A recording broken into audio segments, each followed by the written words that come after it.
Bonjour, chers frères et sœurs.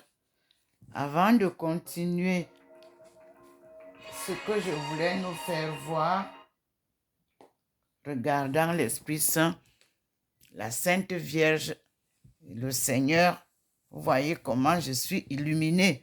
Le Seigneur est déjà arrivé avec la Sainte Vierge. Voyez-vous même le petit point sur ma bouche. Donc, merci Seigneur pour ton illumination. Merci Seigneur pour ta transfiguration. Merci Seigneur pour ton appréciation de tout ce que je viens de dire ce matin, de l'enseignement, de l'éducation par ta voix et ta guidance. Merci Seigneur. Vous-même, vous voyez comment je suis devant le Seigneur. Je tourne donc maintenant pour vous montrer le Seigneur qui m'a montré la descente de Maman Marie. Ça disparaît un peu parce que je présentais encore d'abord sa magnificence. Le Seigneur est merveilleux, je vous assure. Donc, je tourne pour que vous voyez comment la maison est remplie de sa fumée. C'est une nuée et vous voyez bien comment Dieu lui-même scintille devant vous. La lumière du Seigneur est entrée, vous-même vous voyez, et nous retournons vers l'apparition de Maman Marie qui s'est signalée tout à l'heure à côté de la porte. Nous allons voir ensemble. Elle est venue au même endroit et nous allons voir comment elle se manifeste. Et nous disons merci Seigneur.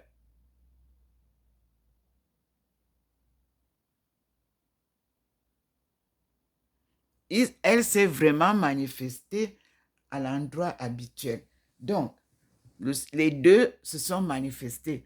Et comme je vous montrais d'abord la présence du Seigneur, nous allons reprendre le témoignage. Et si le Seigneur se manifeste encore fortement avec la maman Marie, je vais interrompre et vous faire voir.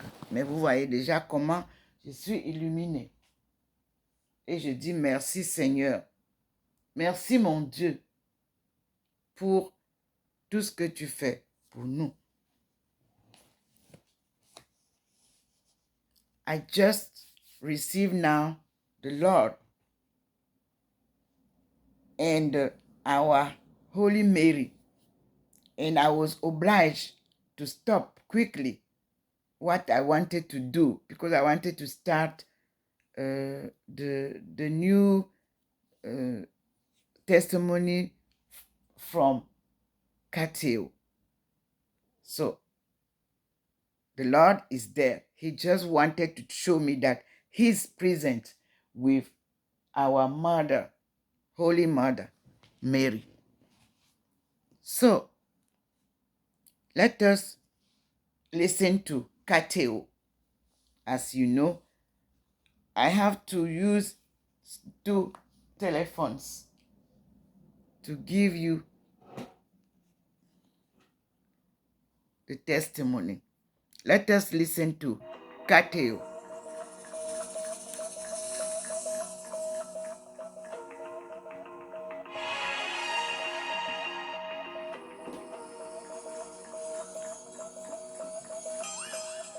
Bonjour et merci de nous retrouver pour la Foi prise au mot, votre émission hebdomadaire de formation chrétienne.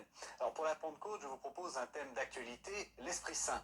Lisons le livre des Actes des Apôtres, des langues, semblables à des langues de feu, leur apparurent, séparées les unes des autres, et se posèrent sur chacun d'eux.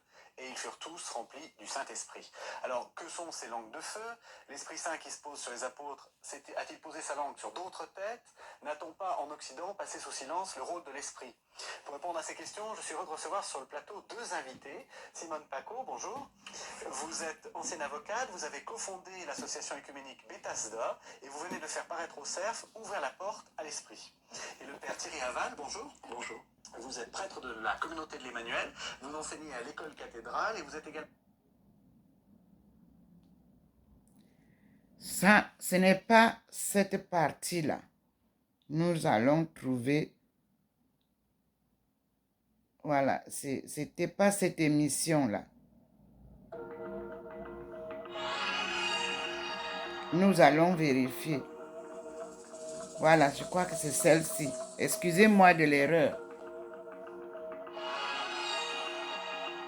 La vie dans l'esprit. Vivre avec son Esprit Saint. Bonjour et merci de nous retrouver pour la foi prise au mot, notre rendez-vous de formation chrétienne. À l'occasion Voilà. de la Pentecôte, je vous propose de parler d'esprit. Nous avons déjà évoqué le sujet de manière un peu théologique dans la grande série Pascal sur le credo.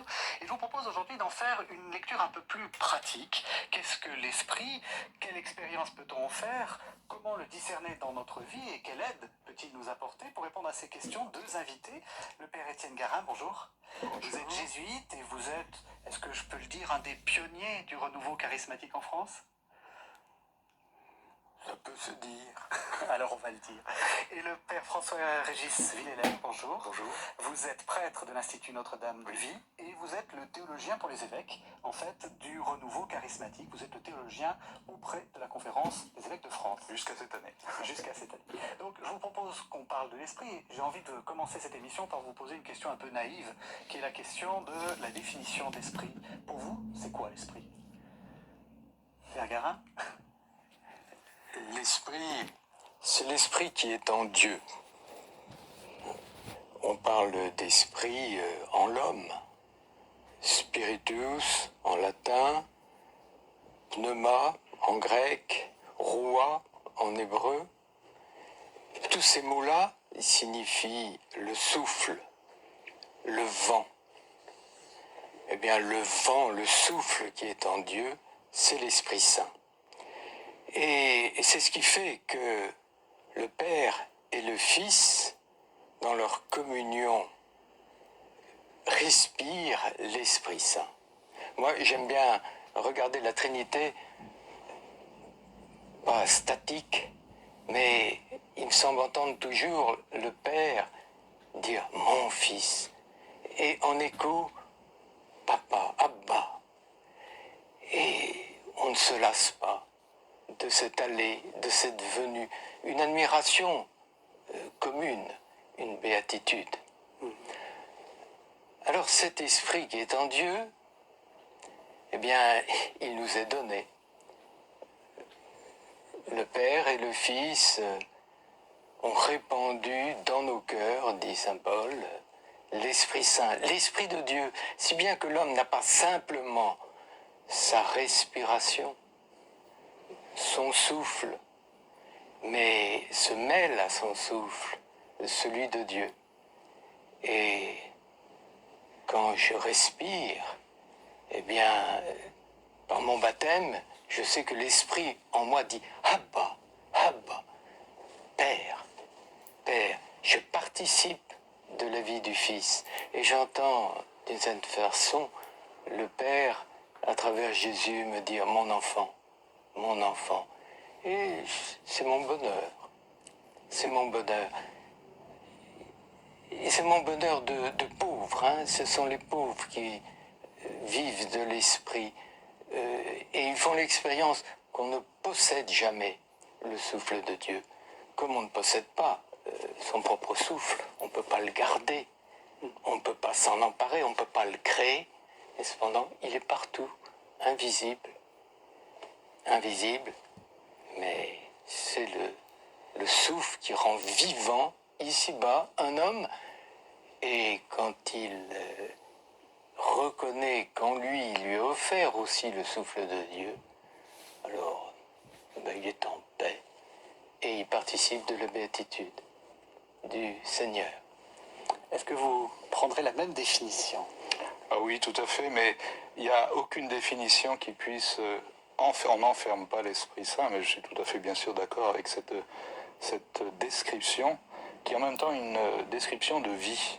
Je crois que ce qui est important de retenir, c'est que l'Esprit Saint, c'est le souffle de vie, et nous sommes faits pour la vie. C'est un souffle d'amour, un souffle de vie, et il nous fait entrer dans ce dynamisme trinitaire. Alors ça, c'est le don inouï du Seigneur pour nous, de par notre baptême, qui nous est donné par notre baptême.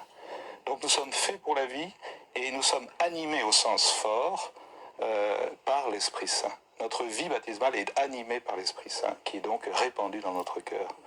Et ça, ce sont des réalités, malheureusement, que quelquefois on regarde trop de loin, comme si c'était réservé aux prétendus mystiques, ceux qui ont des expériences particulières.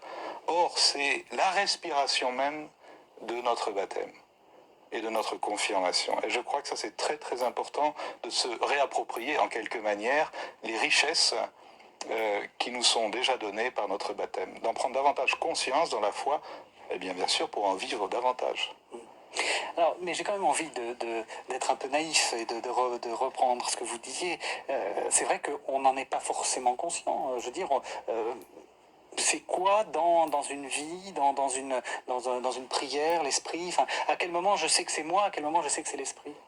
Ah, c'est toute la question du discernement, j'imagine que... On va y arriver. On va y arriver. Oui, y arriver.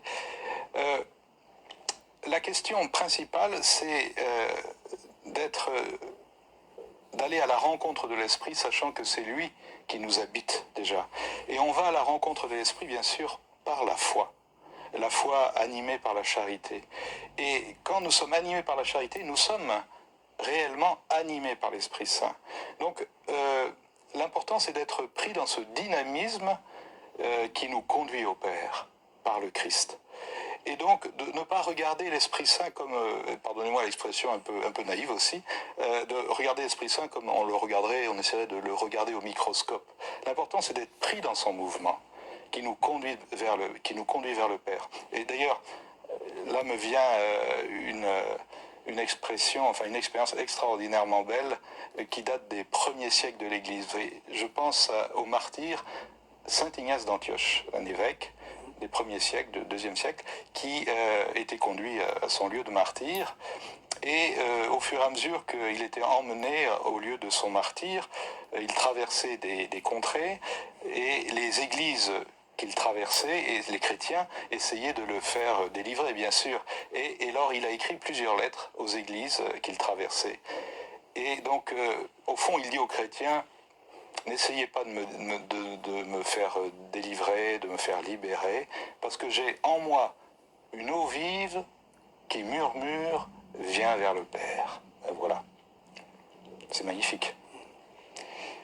Oui, comment reconnaître l'Esprit Saint? Oui. Il n'est pas visible. On ne peut saisir l'Esprit Saint que par ses effets. Ses effets en nous et dans l'histoire de l'humanité. Ses effets dans la révélation, nous les connaissons uniquement par Jésus, qui va l'annoncer et lors de la Pentecôte, il se manifestera à tous les croyants comme celui qui est notre vraie vie. Et c'est cela, un baptisé, c'est quelqu'un qui donne sa foi à Jésus-Christ et qui, de ce fait, reçoit et reconnaît en lui cette présence de l'Esprit que les autres ont aussi, mais ils ne le reconnaissent pas, ils ne le voient pas. Donc ils ne peuvent pas louer le Père, ils ne peuvent pas louer le Fils, parce qu'ils n'ont pas reconnu que l'Esprit Saint les habitait. Mais à côté de cela, eh bien, en nous, nous voyons les effets de la présence de l'Esprit comme les effets du vent. C'est pas pour rien que toute l'Écriture parle du Saint-Esprit comme d'un souffle de vie. Ben, le vent, on ne le voit pas, mais on voit ses effets. Si il y a des feuilles d'arbres qui bougent, on se dit il y a La du Sainte vent. Vierge est Le revenue. vent, on ne l'entend pas. Visiblement, je vous le montre, tout en écoutant les explications du Saint-Esprit. Voilà. Les rochers. Voilà la Sainte Vierge au même endroit Le vent, on ne le sent pas. dans Il n'a la pas chambre. d'odeur. Cette fois-ci, Et cependant, elle est avancée, elle est au niveau de sa statue chaud. que j'ai à la Eh bien, maison. on se dit, il y a une présence Vous connaissez bien ce meuble de mon salon et mon coin de prière. Voilà Maman Marie. Le Seigneur lui donne la possibilité d'apparaître. Et nous voyons ma présence en bas d'elle. La couronne se voit. Je suis en bas de Maman Marie. Nous sommes enveloppés par cette lumière que vous voyez. Donc, je suis déjà enveloppé. Nous propose de nous modeler sur le Christ en nous faisant vivre sa parole. Comme dit Saint Jean, il vous rappellera tout ce que je vous ai dit. Et donc, si on reconnaît le souffle de l'Esprit en nous, eh bien, on suit le Christ. Mais écoutez, vous parlez un peu comme Saint Augustin. Je vous propose d'écouter ce que disait Saint Augustin dans son commentaire sur la première épître de Jean, et qui est à peu près ce que vous dites. Il parle justement de l'esprit comme maître intérieur. Bien sûr. Voyez donc ce grand Merci, mystère, maman. frère. Le son de nos paroles frappe Tu vos viens oreilles. Le maître est à l'intérieur. Ne pensez pas conforter que l'on puisse apprendre quelque chose d'un ta homme. fille, Nous pouvons attirer votre attention par le l'accompagner. tapage de notre voix. S'il n'y a pas au-dedans quelqu'un Merci, pour maman. vous enseigner, ce tapage est inutile. Voulez-vous savoir, frère, est-ce que vous n'entendez pas tout ce sermon? Et pourtant, combien sortiront d'ici encore ignorants? Autant qu'il est en moi, j'ai parlé à tous. Mais ceux à qui cette onction ne parle pas au-dedans, ceux que l'Esprit Saint n'enseigne pas au-dedans, s'en retourneront ignorants. Voilà. Les enseignements du Maître à l'extérieur sont comme des auxiliaires, des avertissements. Mais celui qui enseigne les cœurs a sa chair dans le ciel. Qu'il vous parle, lui, quand personne n'est là. Car même si quelqu'un est à côté de toi, il n'y a personne dans ton cœur. Et qu'il n'y ait pas personne dans ton cœur, que le Christ soit dans ton cœur, que son onction soit dans ton cœur, pour que tu n'aies pas dans ce désert le cœur assoiffé, pour ce qui puisse l'arroser.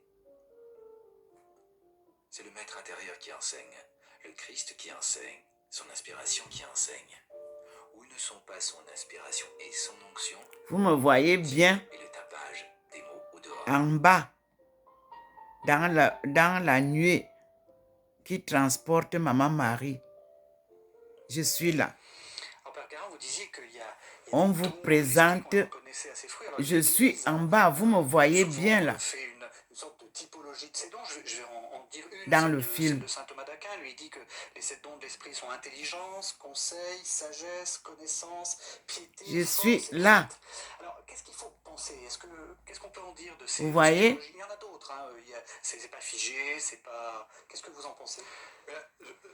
Et le Seigneur pose Saint Thomas et puis tous les autres sa commentateurs couronne sont précisément sur ma des tête. lecteurs de la Bible.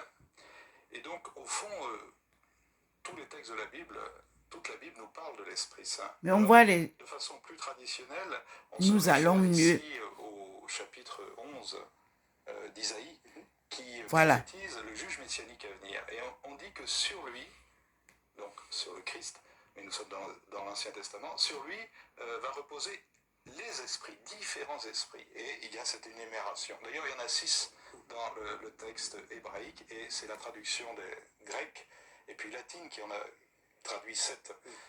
Alors, en même temps, je pense que le prophète va nous dire que sur le juge messianique à venir, sur le Messie, va reposer la plénitude de l'esprit. Alors, il y a une certaine déclinaison de cette plénitude avec cette énumération des différents esprits, si vous voulez. Mais je crois que ce qui compte, c'est justement de retenir l'idée de plénitude. Et de notre point de vue, du point de vue de l'homme, évidemment, à certains moments, nous expérimentons Voyez la lumière davantage tel ou tel esprit. Par exemple, qui nous sommes illumine dans une difficulté, nous sentons que nous avons besoin de force. dans cette Nous prions nuée. l'Esprit Saint de nous donner la force. Mais en réalité, l'Esprit Saint, quand il se donne à nous, et il se donne à nous, il arrive avec tous ses dons. Alors, si vous voulez, on peut bien distinguer les dons, mais en les distinguant, il faut toujours en même temps savoir ramener à l'unité et à la synthèse, c'est-à-dire le don par excellence, c'est le don de l'esprit. D'ailleurs, même le chiffre 7 indique une plénitude. Donc, il s'agit de plénitude de l'esprit, mais qui selon les circonstances concrètes et pratiques de notre vie, se diversifient. Et nous expérimentons peut-être davantage, à certains moments, la sagesse, le conseil. Vous voyez comment quand maman s'en va, je reste, mais elle est là. C'est-à-dire, elle disparaît, vous avez comme l'impression qu'elle n'y est plus, et je reste avec la couronne sur la tête. Un véritable amour, mais en même temps, qui expérimente que Dieu est Cette Dieu. couronne Donc, esprit de est crainte donnée chez par elle, Dieu. une crainte qui aime. Vous êtes d'accord, il ne faut pas se faire la liste en se disant aujourd'hui à quel esprit ai-je eu affaire. Maintenant, me voilà présente Les devant dons de vous. Dieu, c'est la communication partielle par participation grâce au Christ. Sur le mur, alors que je suis ici. Donc ce sont des mots apparemment un peu abstraits. Oui. Hein, l'intelligence, le conseil, la sagesse, etc. Mais en plénitude, Merci, la nature Seigneur. divine a tous ces attributs-là. Et par participation grâce aux dons du Christ, qui nous les communique par l'Esprit Saint, eh bien, nous recevons ces dons qui nous divinisent, qui divinisent notre nature, hein, comme la nature humaine du Christ. Regardez vous-même est comment en perfection. il vous Donc, présente le texte d'Isaïe nous montre que l'homme vrai, fils de Dieu, c'est Jésus, et il a en plénitude la divinité, donc tous ses dons. Et nous, par notre union au Christ, par notre baptême, eh bien, nous recevons la participation de ces dons. Et donc, un chrétien un peu mûr, on voit qu'il est sage, il a la sagesse du Christ, il conseille comme le Christ, il a un certain respect du Père comme le Christ, etc. Oui, l'esprit ne se divise pas. En fait, encore une fois, il arrive avec tous ses dons. Quand l'esprit nous est donné, c'est avec tous ses Et dons. tout cela montre bien que nous sommes appelés à être totalement divinisés, mais ce n'est pas la vie elle-même qui se manifeste par là. Et la vie, ça va être par les charismes, ça va être par les relations. Vous voyez bien que là, on ne touche pas les relations en tant que telles, alors que dans la Trinité, Merci, la dimension Seigneur. relationnelle Voyez comment le Seigneur nous possible montre ça par clairement. l'Esprit Saint, dans la Trinité. Hein, le Père sans l'Esprit Saint, il n'y aurait pas de communication avec son Fils. Eh bien, nous recevons l'Esprit Saint qui nous fait vivre des relations semblables à celles de la Trinité, et c'est tout un autre chapitre. Alors vous avez prononcé le mot qui est le plus important, puis peut-être un peu le moins bien compris, qui est le mot de charisme. Ah, c'est quoi un charisme? Et j'ai dit que vous étiez le théologien pour le renouveau charismatique. Qu'est-ce que ça signifie, cette histoire de charisme? Le charisme, nous trouvons ça aussi dans l'Écriture, notamment chez Paul. Un charisme, c'est un don particulier de l'esprit, mais qui est principalement destiné aux autres et à la croissance de la communauté, à la croissance de l'Église. Alors, saint Paul donne plusieurs listes de charismes, charisme de prophétie, charisme d'enseignement. Le plus petit des charismes, c'est le don des langues, le chant en langue, une manière de louer le Seigneur dans la spontanéité de l'esprit. Le petit point nous montre Marie. Montre-nous Thérèse, Seigneur. Voici Thérèse, comme je viens de vous dire, le petit point confirme. Nous voici avec le Christ qui est de l'autre côté. Voilà le Christ qui se voit là. C'est une vie qui accepte de servir voilà le Christ. les autres à l'intérieur grâce à ces dons particuliers qui le sont donnés Christ, par l'Esprit Saint. Thérèse, avec sa couronne, de se déprendre de soi, c'est-à-dire et de se dire, Marie, je sais en prêcher, haut. par exemple, mais en fait, c'est pas moi qui sais Nous prêcher, formons c'est Dieu aussi qui me donne une la capacité de trinité. prêcher. Est-ce que c'est une école d'humilité, le charisme? Je pense que de toute façon, c'est une école d'humilité parce que tout ce que nous avons, nous le recevons de Dieu. Mais quand on parle de charisme, vous voyez, Et continuez à écouter les explications de Catéo de ce que c'est que l'Esprit Saint, les dons de l'Esprit Saint. Pour le service de la communauté. Et le fait de recevoir tel ou tel charisme, d'ailleurs, un Le charisme Seigneur peut pose donner la une fois, couronne et puis, ne pas être donné une autre fois, mais le fait de recevoir tel ou tel charisme, sur la tel ou tel tête don de sa particulier pour les servante. autres, Vous l'avez ne préjuge vu. pas d'une plus grande sainteté. Je suis Puisque dans quelqu'un peut être tout à fait proche la du Seigneur, nuée aimer le Seigneur, mais n'avoir pas spirituelle. tel ou tel don particulier au service des autres. Mais être vraiment dans une Quand on histoire baptise un d'amitié enfant, profonde avec le Seigneur. on Et dit pourtant, les qu'il faut charismes qu'elle sont très ait ou importants. qu'il ait un Les parrain ou exercer une et être parraine au service des autres est ou une une manière aussi de marraine. manifester son amour des autres. Regardez par ce charité. qui se passe. Oui, je dirais que Magnifique. les charismes Le manifestent Seigneur que nous sommes habités par l'Esprit Saint. couronne Donc, si nous sommes habités par l'Esprit Ndomo Saint, Melingi Thérèse cela va se traduire comme dans notre docteur humanité de l'Église. les mêmes initiatives Elle que s'occupera celles de de Jésus dans l'éducation l'humanité, de c'est-à-dire l'Église. des relations d'amour, hein, des relations plus fortes que tout ce qui pourrait détruire ici-bas notre fraternité. Voilà. Et Dieu vient Un poser charisme le sceau de l'amour qu'il fait a que envers nous ici. quelqu'un parle comme le Christ, Le renouveau, perçoit comme le Christ. il n'est pas seulement Si on parle au par exemple au Cameroun, d'un charisme il de est aussi prophétie, c'est quelqu'un divin. à qui il est donné par Donc c'est l'Esprit une Saint œuvre de de voir Dieu. ce que Dieu est en train de faire. Voilà. Et de ce fait-là, Regardez. celui à qui il parle va se dire, mais ce n'est pas lui qui produit cela. Ça Voilà. ne vient pas simplement de son intelligence, de sa sagesse, de ses études. Il est poussé. Il est poussé de l'intérieur. Et Dieu Jésus va se nous montre expliquer régulièrement lui-même poussé par l'Esprit Saint. Il va le au désert, mouvement que nous vivons, poussé par plaisir, poussé comme il par explique l'Esprit avec Saint. Catéola. J'ai envie de faire d'être un peu provocateur. Est-ce que c'est pas un peu dangereux de dire ça? Vous savez, la vieille formule pontificale qui disait nous-mêmes et l'Esprit Saint avons décidé que. J'espère que Catéo enverra ses équipes venir découvrir ce qui se passe chez moi au 93A, avenue du Général de Gaulle à Saint-Louis, La présence de l'Esprit Saint en eux. en Pour Alsace. les débutants, Des apparitions eh bien, le Seigneur divines fait exercer et des mariales. grâces qui étonnent et qui font que les intéressés disent, mais ce n'est pas lui. accompagné du Christ, Il y a quelqu'un d'autre. Thérèse Ndomo Melingi Tout simplement, accueille c'est l'Esprit Saint qui m'a poussé. Et un chrétien, le peuple normalement, il a céleste. l'habitude de cette expérience-là. Mais quand il en est l'habitude, on est venu. Vous avez vu comment ça Bien, disparaît l'Esprit Saint n'agit progressivement? plus de la même façon. Je vais vous dire deux choses pour Merci, ceux qui Seigneur. dans les exercices. Il vient Donc, on confirmer se ce met que je vous pour dis. les débutants, ceux qui commencent. On parle de consolation spirituelle. Et vous voyez vous-même, Que l'Esprit il est Saint présent, la fait lumière est là. expérience à quelqu'un Dans mon balcon, vous voyez bien. brusquement à travers que Dieu l'aime, que Dieu le touche, que le Seigneur met en lui une grande joie, qu'il Voilà. se met à dire Seigneur, Seigneur, C'est ce je que je t'aime, vis, etc. mes frères et sœurs.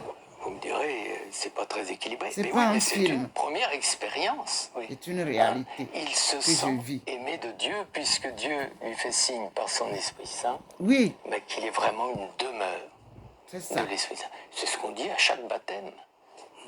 Vous êtes habité par l'Esprit Saint. Oui, Alors quand vous prenez un vieux routier, ben, il est tellement habitué de ça que l'Esprit Saint, en lui, il rentre, il sort, ça fait pas de bruit. Et Saint Ignace a une autre règle qui dit que quand quelqu'un est habité par l'Esprit Saint, il rentre, il sort, il le meut, ou il fait silence, sans bruit, sans tapage. Il est chez lui. Si bien qu'il dit, ben c'est comme de l'eau qui tombe sur une éponge. L'eau rentre, si on la presse, eh ben, l'eau sort.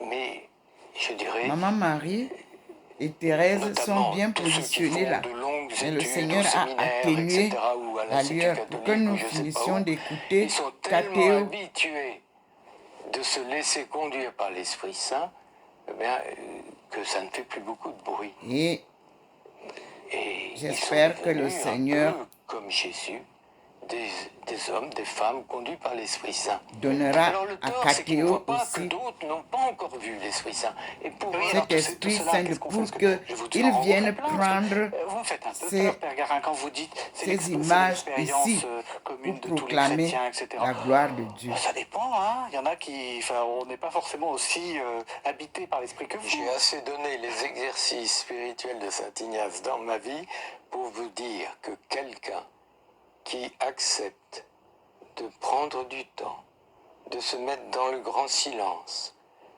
heure après heure, jour après jour, il fait toujours l'expérience de l'Esprit Saint. Yes, Vous êtes d'accord? Tout à fait. je suis aussi La d'accord. question, c'est que nous ne sommes pas, nous, les chrétiens, nous ne sommes pas suffisamment dans les conditions de l'accueil de l'Esprit. L'Esprit est toujours là. L'Esprit est toujours présent. Dieu est toujours présent. Thérèse C'est est nous toujours qui ne sommes pas présente là. toujours présents. Et la présence, vous en parliez, la présence, c'est la relation.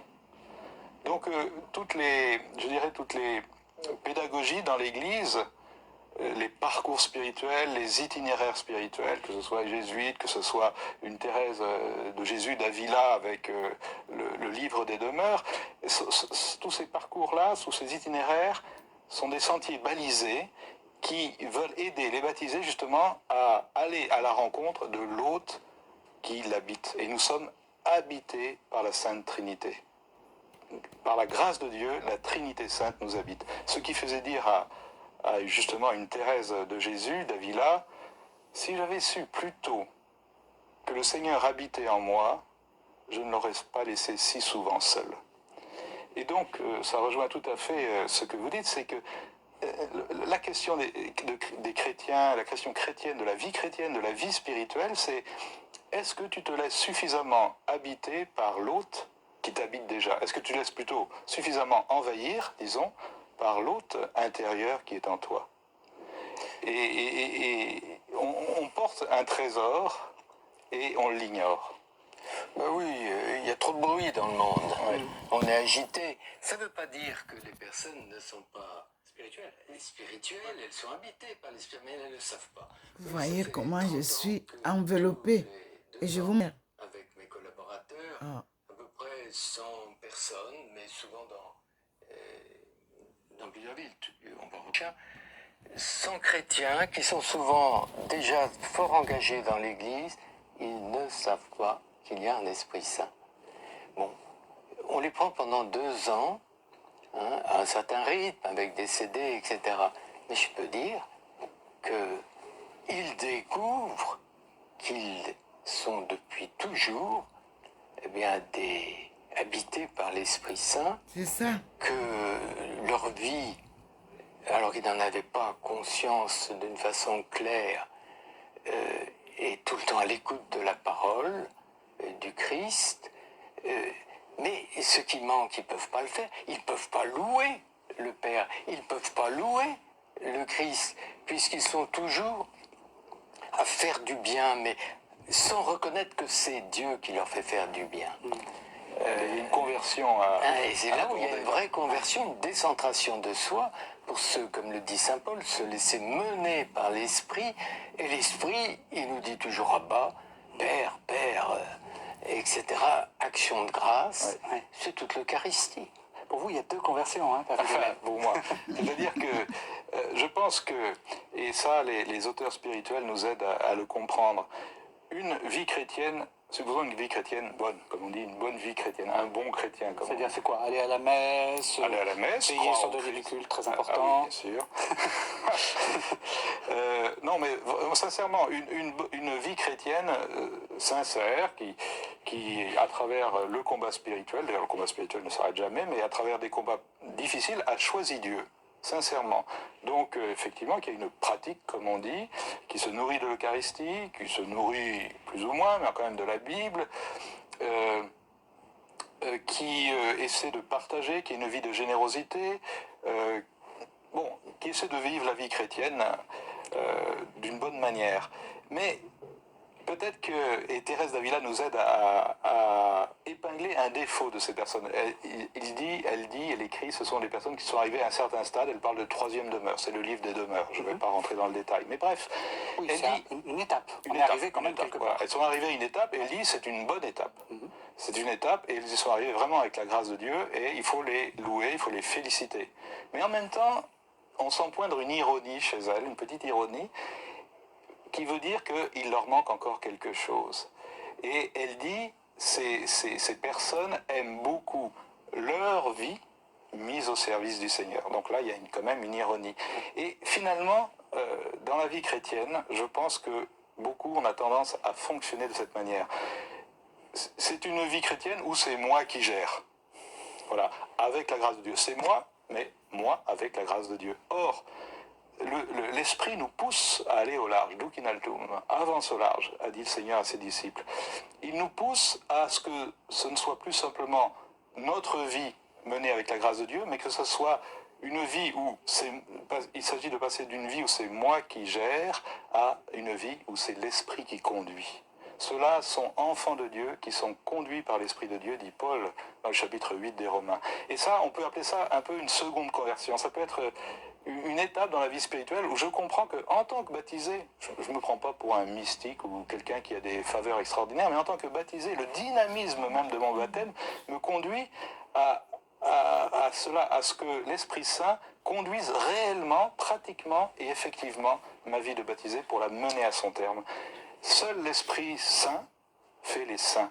Et on ne peut pas arriver au terme du baptême, qui est la sainteté, c'est-à-dire la plénitude que Dieu veut pour nous, sans l'Esprit Saint. Donc ce n'est pas facultatif pour un chrétien que sa vie soit conduite effectivement par l'Esprit. Mais vous voyez, c'est un peu comme une seconde conversion, en tout cas un changement de mentalité. Moi, j'appelle ça plutôt un approfondissement devant des chrétiens qui, tout de même, tous les jours, commencent par dire au nom du Père et du Fils et du Saint-Esprit.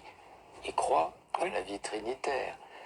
Quand vous voyez que sans cesse nos liturgies plongent dans le mouvement trinitaire et que les gens y participent, ce qui manque simplement, c'est de découvrir davantage que cela les habite réellement et que ce n'est pas simplement extérieur. Donc l'approfondissement, c'est une révélation de ce qui se passe déjà en nous avec la foi, mais l'espérance et la charité. Mais vous voyez bien, dans le sens où vous dites, on apprend aux gens à faire des actes de foi, à faire des actes d'espérance, à poser des actes de charité. On fait la charité, mais c'est toujours moi. Alors que celui qui rentre dans la liberté que lui donne l'Esprit, eh bien, il perçoit le moindre mouvement en lui qui est un appel. Je vais rencontrer 10 clochards dans la journée, et puis il y en a un, je vais être poussé à m'arrêter. Et je dis, c'est l'Esprit Saint, et je lui obéis. Je dirais c'est Saint François d'Assise et le baiser aux lépreux. Enfin, vraiment, quand on y pense, oser embrasser un lépreux, François d'Assise, mais là on a un exemple étonnant, merveilleux, bouleversant, d'une docilité à l'Esprit Saint, à la motion de l'Esprit Saint, à ce que souffle. Oui, moi je vais bien dans la même ligne. Hein, ce que vous dites, je n'ai jamais compris, quand je vois quelqu'un mal habillé, en guenilles, qui sent mauvais, etc., si je le regarde et si je sens que j'ai à lui parler, il suffit de 30 secondes pour que je sente qu'il m'est donné de l'aimer. Mais toute mon humanité l'aurait rejeté. Oui. Et je dis, c'est pas moi. Je suis habité par l'Esprit Saint. Et ça change tout. Et c'est ça qu'on appelle un charisme. C'est que l'Esprit Saint se manifeste à moi parce qu'il me fait vivre pour les autres. Voilà. Et ça va construire la communauté. Alors je vous propose de faire une toute petite pause. On va écouter la constitution dogmatique Lumen Gentium qui parle à peu près de ça. Donc c'est la constitution dogmatique du Concile Vatican II. C'est pourquoi les laïcs reçoivent en vertu de leur consécration au Christ et de l'onction de l'Esprit Saint la vocation admirable et les moyens qui permettent à l'Esprit de produire en eux des fruits toujours plus abondants. En effet, toutes leurs activités, leurs prières et leurs entreprises apostoliques, leur vie conjugale et familiale, leur labeur quotidien, leur détente d'esprit et de corps, s'ils sont vécus dans l'Esprit de Dieu, et même les épreuves de la vie, pourvu qu'elles soient patiemment supportées, tout cela devient offrande spirituelle, agréable à Dieu par Jésus-Christ. Et dans la célébration eucharistique, ces offrandes rejoignent l'oblation du corps du Seigneur pour être offertes en toute piété au Père. C'est ainsi que les laïcs consacrent à Dieu le monde lui-même, rendant partout à Dieu dans la sainteté de leur vie un culte d'adoration.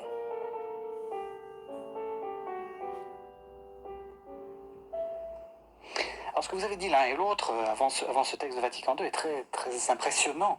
Est-ce qu'on peut, en allant vite, dire que ce qu'on a appelé le renouveau charismatique, c'est ça, c'est vivre ça? Et après, la question qui va suivre, c'est pour ceux qui ne sont pas dans le renouveau charismatique, est-ce que ce ne sont que les bons chrétiens de Thérèse d'Avila? Voilà. Donc vous êtes le théologien de ce mouvement-là. Est-ce que vous percevez le renouveau charismatique comme ça? Pour vous, il vient d'où? L'esprit est toujours dans l'Église, a toujours été dans l'Église. Simplement, l'Église a besoin de reprendre conscience justement de cette présence. Elle aussi, elle a une seconde conversion. On est toujours en conversion, en état de conversion. Et vous voyez, malheureusement, dans l'histoire de l'Église, on a appelé, dans la génération passée, l'Esprit Saint le divin méconnu. Le grand inconnu, c'est quand même dommage. Et donc, on assiste, si vous voulez, comme un peu à un feu d'artifice de l'Esprit Saint avec le renouveau charismatique. C'est-à-dire que l'Esprit Saint a rappelé sa présence. Il n'a jamais quitté l'Église. D'ailleurs, quand on dit « viens Esprit Saint », c'est une manière de dire que c'est nous qui nous rapprochons de l'Esprit Saint, parce que l'Esprit Saint est toujours là. C'est une manière que nous avons, nous, de nous rapprocher de l'Esprit Saint. Mais de façon visible par, je dirais, l'explosion des charismes, la redécouverte de la louange, l'Esprit Saint a touché des millions de cœurs, ce qu'on appelle l'effusion de l'Esprit Saint. C'est une nouvelle rencontre avec l'Esprit Saint vivant. Voilà. Et ça bouleverse des vies, ça bouleverse profondément de multiples vies, parce qu'ils se rendent compte justement que la foi est une relation avec le Dieu vivant. Et que, parce que Dieu m'aime, il s'intéresse à ma vie, oui, à moi, il s'intéresse à moi, et il m'aime, et alors, je dois lui donner une réponse. Et la réponse, c'est le don de ma vie au Seigneur, quel que soit le choix de ma vie. Il ne s'agit pas de rentrer dans les ordres forcément, ou quelque chose comme ça. Mais je dois donner une réponse à celui qui m'aime.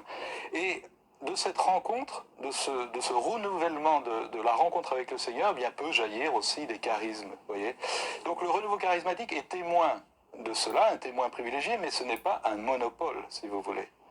Je pense que le renouveau rappelle à tous que, eh bien, tous doivent être conduits par l'Esprit Saint. C'est pour ça que je préfère parler de renouveau dans l'esprit que de renouveau charismatique. Et ça rejoint la demande d'une grâce de Pentecôte qu'avait faite le bienheureux Jean XXIII au moment d'ouvrir le concile. Il a fait prier toute l'Église, lui, l'Église institutionnelle par excellence, il a fait prier toute l'Église pour que le concile qui allait s'ouvrir soit comme une nouvelle Pentecôte sur l'Église. Et bien, je pense que l'Église a été exaucée, que nous sommes exaucés. Alors le tout, c'est de ne pas laisser filer, je dirais, la grâce de l'Esprit et de comprendre que l'Église conciliaire est appelée à vivre cette grâce de Pentecôte. C'est parce que les textes du concile, c'est bien, mais les textes doivent vivre, ils doivent passer dans le sang des chrétiens. Et cette grâce de Pentecôte est destinée à animer l'Église d'aujourd'hui en vue d'une nouvelle évangélisation. Père Guérin, j'ai dit que vous étiez un des pionniers du renouveau charismatique. Qu'est-ce qui vous est passé par l'esprit, si j'ose dire? Qu'est-ce qui vous est... Comment ça vous a traversé l'esprit de faire ça, de vous lancer là-dedans? Simplement parce que quand le Seigneur m'a appelé à lui, c'était très brutal. Donc j'étais très loin de la vie chrétienne. Et quand en 1900, C'est vieux, hein. C'est vraiment vieux. En 1956, j'ai été saisi par l'Esprit du Seigneur.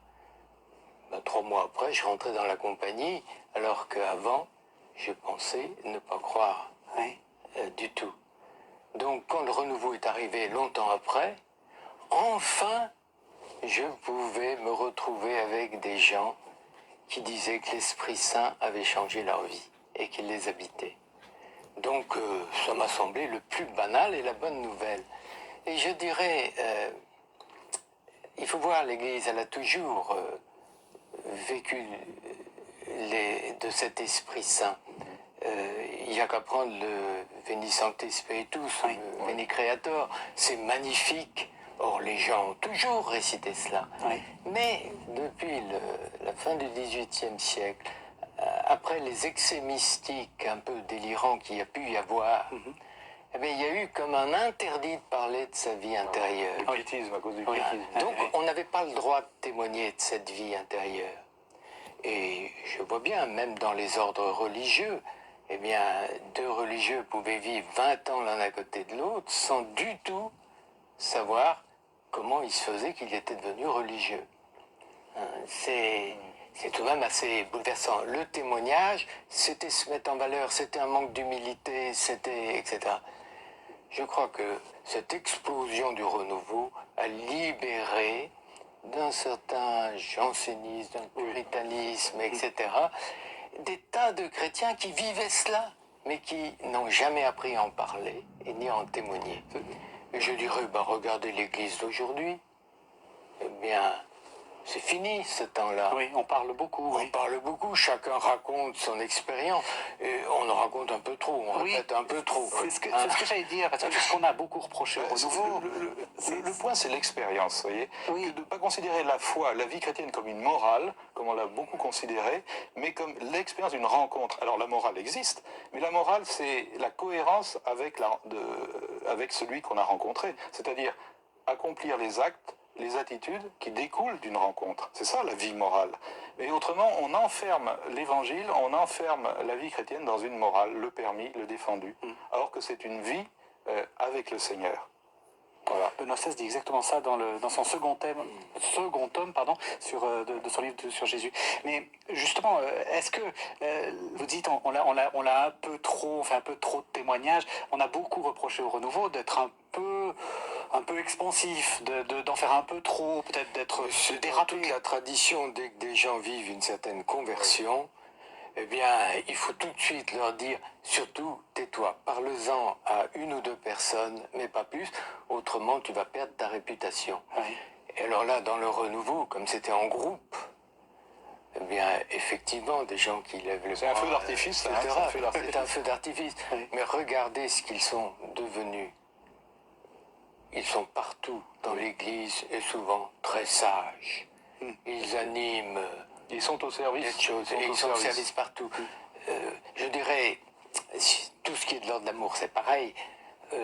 Quand 2 jeunes s'aiment pour de bon, Ils en font un peu trop au début. ils sont souvent un peu gênants par leur modalité d'expression un peu provocante, mais il faut qu'ils montrent qu'ils s'aiment. Oui. Alors il y a quelque chose qui est agaçant un peu justement dans les médias, c'est que dès qu'il y a un article sur le renouveau dans l'esprit, alors bien sûr il faut une photo. Alors comment on ne peut pas prendre l'Esprit Saint en photo, alors on voit les gens qui lèvent les mains, etc. Donc il y a une caricature un peu qui s'est installée du point de vue de la communication, et les charismatiques c'est un peu des excités qui lèvent les bras. Oui. Alors bon, il peut y avoir quand on aime, il peut y avoir des excès, etc. Mais je crois que ce dont est témoin le renouveau, ou désire l'être, c'est de cette grâce de Pentecôte qui est offerte en réalité à toute l'Église et pas simplement à cette catégorie de gens un petit peu bizarres qu'on appelle les charismatiques.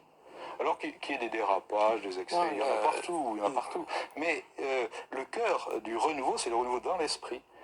Que justement chaque chrétien reprenne conscience de cette habitation de la Trinité et de cette habitation de l'Esprit Saint et qu'il vive sous le souffle de l'Esprit. C'est ça l'essentiel.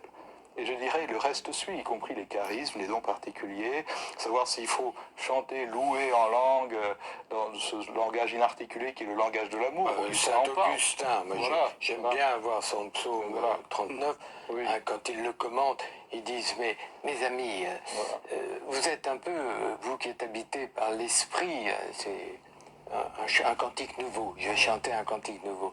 Il dit, mais vous savez pas que chanter, hein, mais comme les moissonneurs, quand ils sont dans la moisson, ils sont heureux comme tous sous le soleil, etc.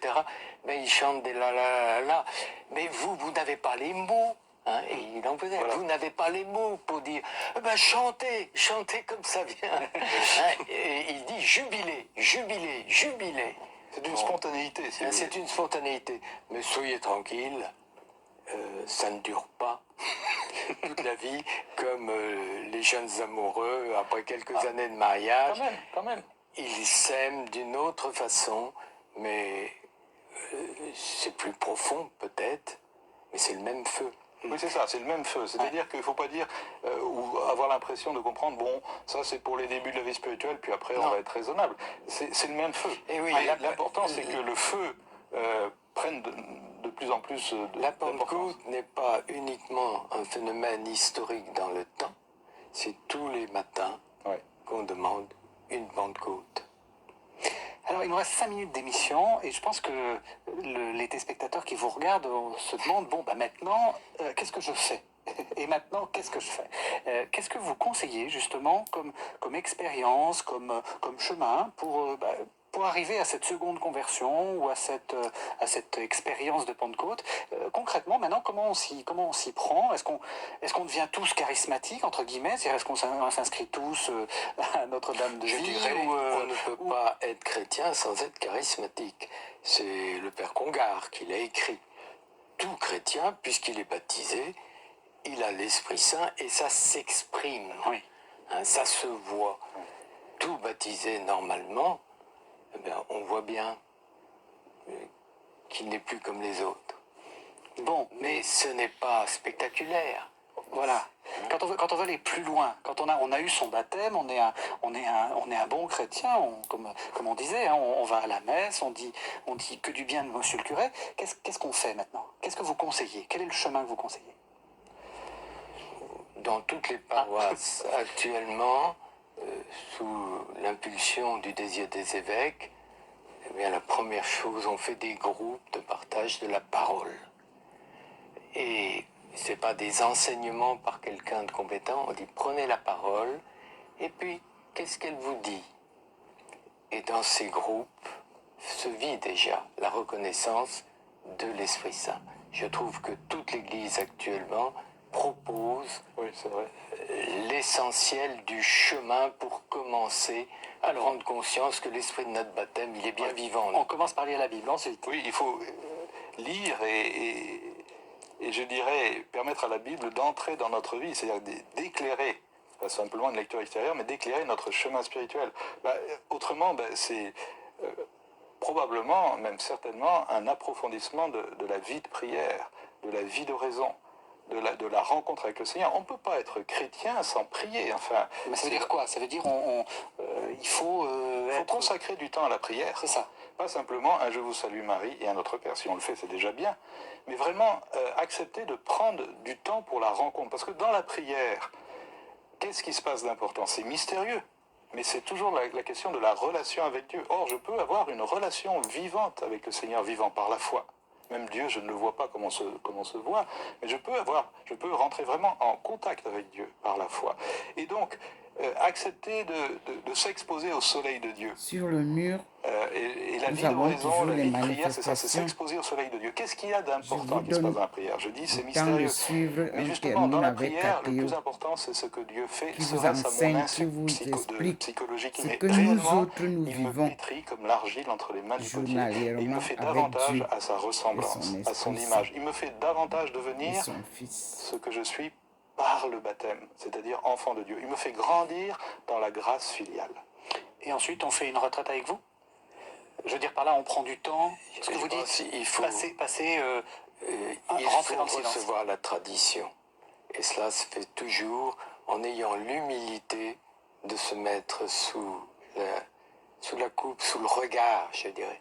Le regard de quelqu'un qui a une vie spirituelle, Des maîtres intime, spirituels. profonde. Il faut rencontrer les maîtres spirituels. Donc il y a des accompagnements spirituels, il y a des groupes de prière, les assemblées de prière, c'est un premier pas, mais il faut intérioriser pour que chacun devienne intime du Père, du Fils et de l'Esprit, qui reconnaisse qu'il est sans cesse mu par l'Esprit Saint.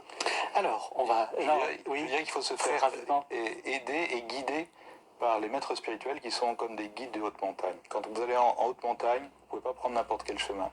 Eh bien, allez à la rencontre des maîtres spirituels. Oui, pour qu'ils vous communiquent la tradition. Alors, je vous propose quelques livres pour ceux qui veulent aller plus loin. Le groupe d'accompagnement du renouveau dont vous faites partie de la conférence des évêques vient de faire paraître en 2010 les nouveaux courants charismatiques. Donc c'est un livre qui est paru au CERF. Père Garin, vous aviez écrit, alors je ne sais pas si ça se trouve encore, Du baptême à la vie dans l'esprit, qui est paru aux éditions des Clés de Brouwer. Et puis le livre qui est un peu un des livres cultes des assemblées de prière charismatique chez Desclés de Brouwer, Qui fait taire le vent. Et puis Père Willem, vous avez écrit 3 livres que je recommande. Docile à l'esprit aux éditions des Béatitudes, Le renouveau dans l'esprit, également aux éditions des Béatitudes, et Agir dans l'esprit, cette fois-ci aux éditions du Sarment Jubilé. Merci à tous les deux.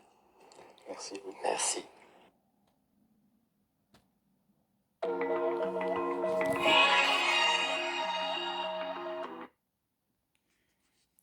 Alors nous remercions Kathéo qui a été choisi par cet Esprit Saint dont nous parlons, par Dieu, ce matin très tôt, vers 5 heures. Les 2 émissions que je vous ai fait écouter, l'émission de l'évêque Nicodème du Togo et les 2 témoignages par Kathéo dans leur émission La foi pris au mot. Je vous remercie, Kathéo, qui me suivez, et j'espère qu'un jour, vous viendrez ici où se passent ces apparitions, puisque je suis en France, en Alsace. Mon adresse est bien sûr connue et que je vous recommunique. Je suis Dr Ndomo Melingi Thérèse, spécialisée en économie mondiale, relations internationales et appelée par Dieu, le Père Tout-Puissant, pour cette mission sacrée qui se poursuit pas à pas sous sa direction et sa lumière divine.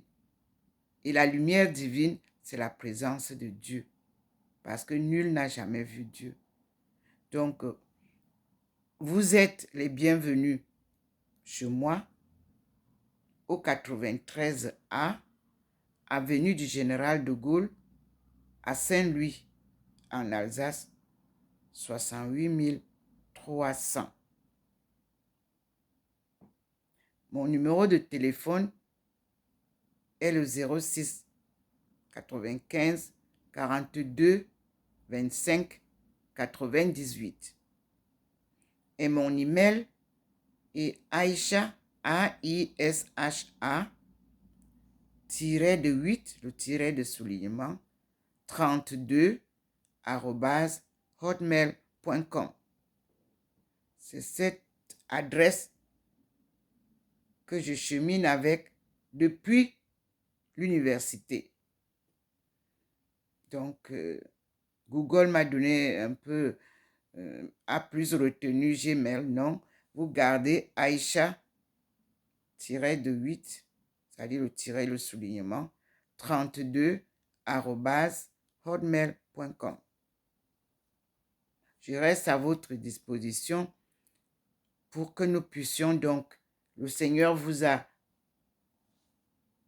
invité à sa course et je ne vends rien, parce que je reçois gratuitement, gracieusement. Et je remercie le Seigneur de vous avoir touché. Je remercie au Seigneur d'avoir touché aussi l'évêque du Togo. À lui la gloire, c'est lui qui sait. Ce matin a été un très beau jour auquel lui-même a participé. Et vous avez vu qu'il a apparu, et Maman Marie a apparu, et Jésus a apparu. Et je suis toujours au milieu des trois, et le Seigneur me couronne docteur de l'Église, comme Sainte Thérèse d'Avila. Nous allons donc continuer ensemble. À Buea, nous avons acheté The African Bible.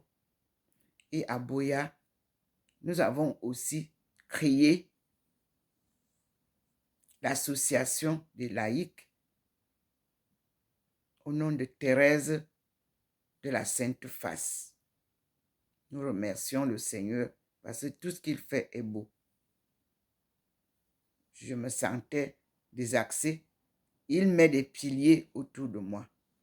Et j'essaierai aussi de rencontrer l'archevêque Robert Sarah, archevêque qui était de Conakry. Il est de Conakry, Guinée. Il est le chairman du centre biblique pour l'Afrique et Madagascar. Voilà le choix que le Seigneur a fait pour m'accompagner. Il ne vous envoie jamais en mission sans vous aider, sans vous apporter les outils dont vous aurez besoin. Les paroles à donner, c'est lui qui les met dans ma bouche. Vous avez vu tout à l'heure comment il a apparu pendant que je faisais l'enregistrement. Vous avez vu le petit point posé sur ma bouche. C'est le signe que ce que je dis vient de lui. Et je lui dis merci. Merci beaucoup. Et je suis aussi charismatique depuis le Cameroun. Et je compte rencontrer les supérieurs des groupes charismatiques ici aussi, s'ils me le permettent. Et je dis merci Seigneur. Je reste à votre disposition, mon Dieu, pour continuer sans relâche l'œuvre que vous m'avez remise en main comme mission sacrée, la sortie de l'ignorance de ton peuple de l'Afrique subsaharienne. Merci Seigneur. À tout à l'heure, mes frères et sœurs. Il était tout à l'heure posé sur le plafond la manifestation de Thérèse, de Ndomomelingi Thérèse, de Maman Marie et Jésus. Là, tout est parti et j'ai dit, gloire à Dieu.